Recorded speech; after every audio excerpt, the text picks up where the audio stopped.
नाशिकच्या पंचवटीत jogging track असलेल्या Shrikrishna garden समोर साकारलाय 7 मजली देवीदास हाईट प्रकल्प। मग येताय ना आजच आपला फ्लॅट बुक करायला देवीदास हाईट्स मध्ये।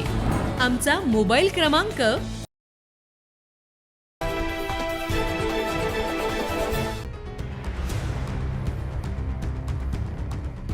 देशातील वैद्यकीय शिक्षणासाठी अत्यंत महत्त्वाची समजली जाणारी नीट परीक्षा आता मोठ्या वादाच्या भोवऱ्यात सापडल्याचं पाहायला मिळत आहे। 3 मे 2026 रोजी देशभरात ही परीक्षा पार पडली होती।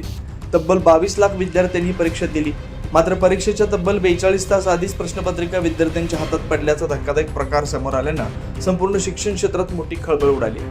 हरियाणामध्ये तब्बल 10 संच प्रश्नपत्रिका सापडल्याची माहिती समोर आली। या प्रकरणाचे धागेदोरे आता नाशिकपर्यंत पोहोचल्याचं दिसून येत आहे। नाशिक शहरातील इंदिरानगर परिसरातून शुभम खैरनार या संशयित इसमाला ताब्यात घेण्यात आलं। विश्वसनीय सूत्रांच्या माहितीनुसार नाशिकमधील एका प्रिंटिंग प्रेसमध्ये नीट परीक्षेचे पेपर छापण्यात आल्याची धक्कादायक माहिती समोर येते। दरम्यान या संपूर्ण प्रकरणाचा तपास आता सीबीआयकडे सोपवण्यात आला। संशयित शुभम खैरनार याचा ताबा सीबीआयने घेतला। त्याची कसून चौकशी केली जाणार असल्याची माहिती समोर येते।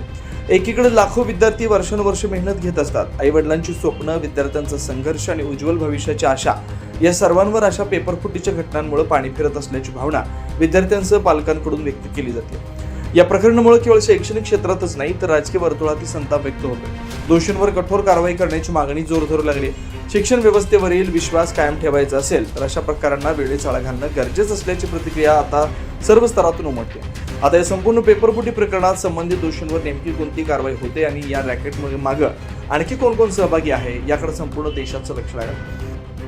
9 न्यूज महाराष्ट्रासाठी प्रतिनिधी अमोल वाघमोडेसह साहिल वेलसरे, नाशिक।